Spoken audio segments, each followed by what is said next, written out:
ముందుగా మిత్రులందరికీ స్వాగతం. ఈ మధ్యకాలంలో మనం నిఫ్టీ కానీ బ్యాంక్ నిఫ్టీ కానీ ట్రేడ్ చేయాలనుకున్నప్పుడు ముఖ్యంగా మనం ఎక్స్పీరియన్స్ చేస్తుంది ఏంటంటే గ్యాప్స్ అనమాట. సో మనందరికీ తెలుసు గ్యాప్స్ అంటే ఏందని చెప్పేసి. ఒక్కొక్కసారి గ్యాప్ అప్ అవుతుంది, గ్యాప్ డౌన్ అవుతుంది. దాని వెనుక చాలా కారణాలు ఉంటాయి. ముఖ్యంగా ఏంటంటే గ్లోబల్ క్యూస్ అనేవి చాలా ఇంపాక్ట్ చేస్తాయి అన్నమాట. దాని తర్వాత వచ్చేసరికి మనకి ఏదన్నా న్యూస్ ఉన్నాయనుకోండి, ఈవెంట్స్ ఉన్నాయి, ఫర్ ఎగ్జాంపుల్ ఆర్బీఐ ఈవెంట్స్ ఉంది, ఓకే, అలాంటివి కూడా ఇంపాక్ట్ చేస్తుంటాయి. దాని తర్వాత వచ్చేసి కొన్ని లోకల్ న్యూస్ ఉంటాయి. అండ్ ఫోర్త్ వన్ వచ్చేసి కొన్ని కంపెనీస్కి ఏంటంటే ఆర్డర్స్ వస్తాయి అన్నమాట, కొత్తగా ఆర్డర్స్ యాడ్ అవుతాయి. ఇవి కూడా ఏంటంటే ఒక్కొక్కసారి పాజిటివ్ ఉంటుంది. దాని తర్వాత ఈ యొక్క orders for example heavy weight ఉన్న స్టాక్స్కి అలా వచ్చినాయి అనుకోండి, అవి పాజిటివ్గా రెస్పాండ్ అవుతాయి. దాని గురించి డిస్కస్ చేద్దాం. దాని తర్వాత వచ్చేసరికి ముఖ్యంగా మనకేంటంటే లోకల్ ఫోమో కూడా, అంటే సెంటిమెంట్ కూడా ఏంటంటే మనకి ఇన్ఫ్లుయెన్స్ చేస్తుంది అనమాట. ఫర్ ఎగ్జాంపుల్ స్ట్రాంగ్ బుల్లిష్లో ఉందనుకోండి, కొద్దిగా ఏదైనా పాజిటివ్ న్యూస్ వచ్చినా ఇమీడియట్గా ఏంటంటే గ్యాప్ అప్ అనేది జరుగుతూ ఉంటుంది. సో డిఫరెంట్ రీజన్స్ అయితే ఉంటాయి.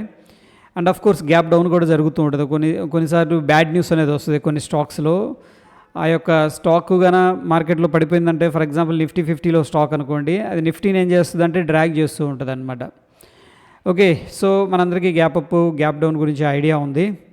దాని తర్వాత నేను ఎలా ట్రేడ్ చేయాలి దాన్ని అని చెప్పేసి కొద్దిగా బ్యాక్ టెస్ట్ అనేది చేశాను అనమాట. ఆ బ్యాక్ టెస్ట్ చేసినప్పుడు ఏంటంటే మనకి ఫర్ ఎగ్జాంపుల్ డైలీ టైం ఫ్రేమ్లో చూస్తూ ఉన్నాం. ఇక్కడ ఇది డైలీ టైం ఫ్రేమ్ అనుకుందాం. ఇక్కడ ఎక్కడో ఓపెన్ అయిపోయింది. ఓపెన్ అవ్వగానే మనం బై చేయక్కర్లేదు. నౌ ఈ యొక్క డైలీ టైం ఫ్రేమ్ని ఏం చేద్దామంటే మనం 15 మినిట్స్ టైం ఫ్రేమ్లోకి కన్వర్ట్ చేసుకుందాం. Okay, so for example gap up అయిన తర్వాత ఫస్ట్ 15 మినిట్స్ క్యాండిల్ అనుకుందాం. ఇది 15 మినిట్స్ క్యాండిల్. ఈ యొక్క 15 మినిట్స్ క్యాండిల్ పైన మనం ఏంటంటే లాంగ్ ఎంట్రీ అనేది తీసుకోవచ్చు, ఇది in case of gap up అనమాట.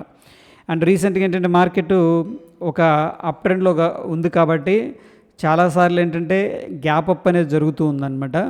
సో ఫస్ట్ 15 మినిట్స్ మనం క్యాండిల్ అనేది అబ్జర్వ్ చేసి ఆ క్యాండిల్ పైన ఏంటంటే లాంగ్ ఎంట్రీ తీసుకోవచ్చు. ఆ క్యాండిల్ కింద ఏంటంటే మనం ఇనీషియల్గా స్టాప్ లాస్ అనేది పెట్టుకోవచ్చు.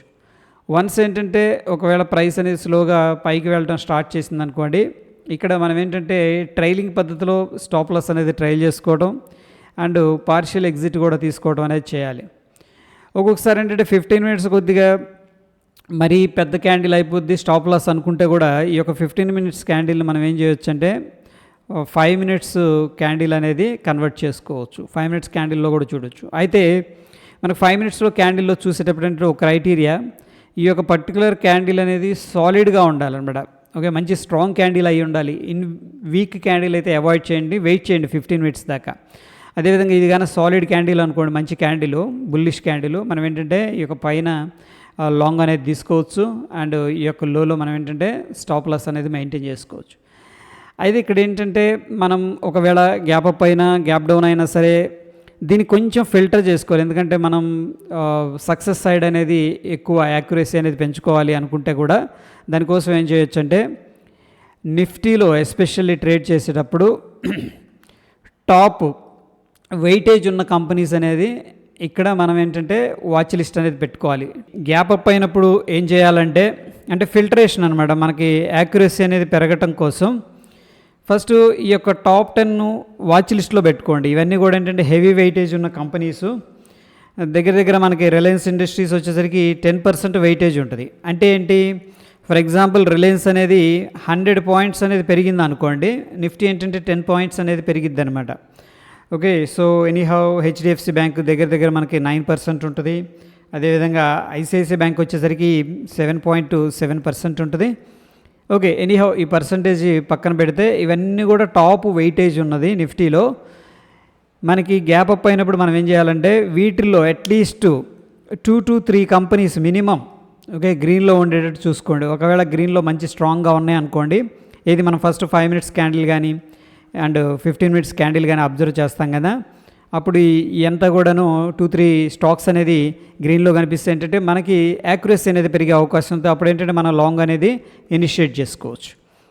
ఒకవేళ గ్యాప్ డౌన్ అయింది మనం షార్ట్ చేయాలి అనుకున్నప్పుడు అట్లీస్ట్ ఏంటంటే వీటిల్లో 2-3 కంపెనీలు మనకేంటంటే రెడ్లో ఉండాలన్నమాట. దెన్ ఏంటంటే మనం ఈ యొక్క యాక్యురసీ అనేది పెరిగే అవకాశం ఉంటుంది. ఈ 5 మినిట్స్ కానీ 15 మినిట్స్ కానీ క్యాండిల్ బేస్ చేసుకొని మనం షార్ట్ అనేది ఇనిషియేట్ చేసుకోవచ్చు.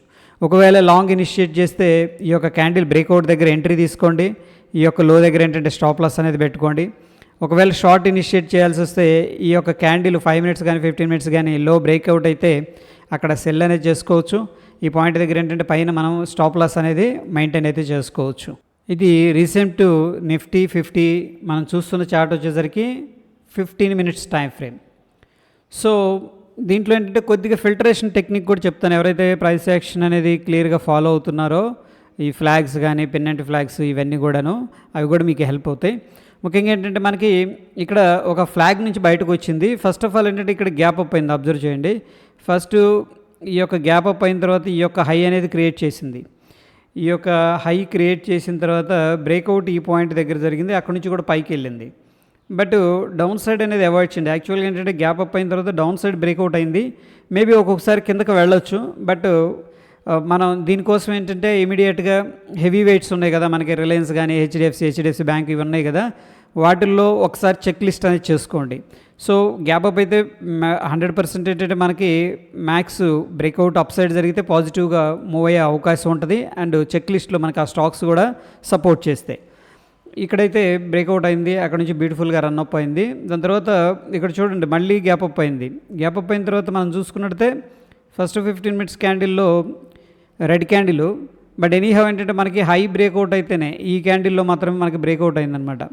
ఓకే, హై బ్రేక్అవుట్ అయితే మనం ఎంట్రీ తీసుకుంటాం. అండ్ ఇనిషియల్గా ఏంటంటే ఇక్కడ స్టాప్ లాస్ అనేది పెట్టుకుంటాం. దాని తర్వాత ఇక్కడ స్టాప్ లాస్ అనేది ట్రైల్ చేసుకుంటూ వెళ్తాం అనమాట. దాని తర్వాత రీసెంట్గా నిన్నటి రోజున చూసుకున్నట్టయితే ఫ్రైడే మనకేమైందంటే మంచి గ్యాప్ అప్ అయింది. గ్యాప్ అప్ అయిన తర్వాత ఇది 15 minutes candle high. Okay, so 15 minutes candle హైలో మనం ఎంట్రీ తీసుకోవచ్చు. అండ్ 15 మినిట్స్ క్యాండిల్ లోలో మనం ఏంటంటే స్టాప్ లాస్ అనేది మెయింటైన్ చేసుకోవచ్చు. అయితే ఈ కేసులో ఏంటంటే ఇక్కడ ఎంట్రీ తీసుకుంటాం, బట్ స్టాప్ లాస్ పెద్దగా ఉంది కాబట్టి ఇనిషియల్గా పెట్టినా మనకేంటంటే ప్రాఫిట్ వచ్చే కొంత దగ్గరికి తీసుకెళ్లే ప్రయత్నం అయితే ట్రైల్ చేసుకుంటూ వెళ్ళటం అనేది ఉత్తమం అనమాట. ఓకే, ఎనీహౌ ఈ యొక్క గ్యాప్ అప్ గ్యాప్ డౌన్ చేసేటప్పుడు ఇంకొక ఫర్దర్ టెక్నిక్ అనేది చెప్తాను చూడండి. ఫర్ ఎగ్జాంపుల్ మనం ఈ యొక్క గ్యాప్ అప్ గ్యాప్ డౌన్ని చెక్ చేసేటప్పుడు ముఖ్యంగా ఏంటంటే డైలీ టైం ఫ్రేమ్లో చెక్ చేయండి. ఇప్పుడు ఏదైతే నేను ప్రాసెస్ అనేది చెప్తున్నానో మార్కెట్ ఇలా వెళ్ళింది అనుకుందాం ఫర్ ఎగ్జాంపుల్, దట్స్ ఓకే, ఇది అప్ ట్రెండ్. ఈ యొక్క డైరెక్షన్లో మనకి గ్యాప్ అప్ అవుతూ ఉంటే మనం లాంగ్ తీసుకుంటాం. ఒక్కొక్కసారి ఏంటంటే రిట్రేస్మెంట్ తీసుకుంటుంది కదా, ఈ రిట్రేస్మెంట్ తీసుకుంటుంది అని మనకు తెలిసినప్పుడు దీంట్లో గ్యాప్ అప్స్ అవాయిడ్ చేయండి. ఎందుకంటే ఈవెన్ దో ఇది రిట్రేస్మెంట్ అయినప్పటికీ ఓవరాల్గా మార్కెట్ అనేది ఎలా ఉంది, మనకి బుల్లిష్లో ఉంది. బట్ షార్ట్ టర్మ్లో మనకి సెల్లింగ్ ప్రెషర్ అనేది ఉంది కాబట్టి ఒకవేళ గ్యాప్ అప్ అయినా స్టేబుల్ అవ్వడం కష్టం అనమాట. మార్కెట్ ఇక్కడ ఉంది, ఇంకా పక్కన గ్యాప్ అప్ అయిందంటే కూడా ఈ షార్ట్ టర్మ్లో మనకి బేరిష్ ట్రెండ్ ఉంది కాబట్టి ఇమీడియట్గా సెల్లింగ్ చేసే అవకాశం ఉంటుంది. అందుకని ఇక్కడ అవాయిడ్ చేసి దాని తర్వాత ఇక్కడ నుంచి మళ్ళీ కొద్దిగా ఈ యొక్క ఛానల్ ఏదైతే ఉందో ఫ్లాగ్ అనుకోవచ్చు, పిన్నెంట్స్ జరుగుతాయి ఒక్కొక్కసారి. ఫ్లాగ్ అంటే ఏం లేదు, మార్కెట్ ఇలా వెళ్తుంది, కన్సోలిడేషన్ తీసుకుంటుంది, కన్సోలిడేషన్ నుంచి బయటకు వస్తుంది అనమాట. దీన్నే సింపుల్గా ఫ్లాగ్ అంటాం. ఇదొక ప్యాటర్న్. ఒక్కొక్కసారి అంటే ఇలా కూడా కన్సోలిడేషన్ తీసుకుంటుంది. ఇది మనం దీన్ని సిమెట్రికల్ ట్రయాంగిల్ కానీ దీన్ని సింపుల్గా చెప్పాలంటే పిన్ అండ్ ప్యాటర్న్స్ కానీ అంటాం అనమాట. So based on these patterns ఏంటంటే ఈ యొక్క ప్యాటర్న్స్ కూడా అబ్జర్వ్ చేయండి. ఎప్పుడైతే ఈ యొక్క లెవెల్ నుంచి బయటకు వస్తుందో ఇలాంటప్పుడు గ్యాప్ అప్ అయింది అనుకోండి, ఏది ఈ యొక్క నేను ఏదైతే డ్రా చేస్తున్నానో దీంట్లో గ్యాప్ అప్ అవుతుంది అనుకోండి, ఈ యొక్క మొమెంటంలో మనకేంటంటే సక్సెస్ రేట్ అనేది ఎక్కువగా ఉంటుంది, ఐ మీన్ యాక్యురసీ అనేది. బట్ ఇక్కడ కన్సోలిడేషన్ తీసుకుంటుంది, ఇక్కడ డౌన్ ట్రెండ్ ఉంది షార్ట్ టర్మ్లో, దీంట్లో గ్యాప్ అప్స్ ఏంటంటే స్టేబుల్ అయ్యే అవకాశం చాలా తక్కువగా ఉంటుంది.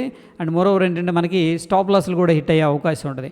బట్ వన్స్ ఏంటంటే మనకి 100% మనకి తెలియపోయినప్పుడు కూడా ఇది ఫ్లాగ్ బ్రేక్అవుటా కాదా అని చెప్పేసి ఈ యొక్క పర్టికులర్ డైరెక్షన్లో మనకు అనిపించిన మనకి ఏదైనా ఫ్లాగ్ బ్రేక్అవుట్ లాగా అప్పుడు గ్యాప్ అప్ అవుతుంది అనుకోండి, దాని ఏంటంటే చెక్ లిస్ట్కి వెళ్ళండి. అక్కడ కానీ టాప్ 10లో మనకి స్టాక్స్ అనేది పాజిటివ్గా ఉంటే అప్ సైడ్ అనేది తీసుకోండి. అండ్ మరోవర్ ఏంటంటే ఇంకా డౌన్ సైడ్ అనేది మన మార్కెట్ అయితే రియాక్షన్ అవ్వలేదు, మేబీ ఫెడ్ మీటింగ్ ఇవన్నీ కూడా ఉన్నాయి కాబట్టి చూద్దాం. ఆ రియాక్షన్ రివర్స్ అయినప్పుడు మాత్రం మనం ఏంటంటే అగైన్ షార్ట్ సైడ్ అనేది ప్లాన్ చేసుకుందాం. ఐ మీన్ ఏంటంటే ఒకవేళ గ్యాప్ డౌన్ జరుగుతుంది అనుకోండి, మార్కెట్ వీక్గా ఉన్నప్పుడు గ్యాప్ డౌన్ జరుగుతుందంటే ఇంకా ఫాస్ట్గా కిందకి వెళ్ళే అవకాశం ఉంటుంది. ప్రస్తుతానికి మనకి అప్ ట్రెండ్లో ఉంది కాబట్టి ఏదైనా గ్యాప్ అప్ జరిగితే ఈ యొక్క టెక్నిక్ అనేది యూజ్ చేసుకొని మనం ఏంటంటే బెనిఫిట్ అనేది తీసుకోవచ్చు. Okay, that is all about gaps. Okay, hope video enjoy చేశారని అనుకుంటున్నాను. వీడియో నచ్చితే లైక్ చేయండి, షేర్ చేయండి. Thank you friends.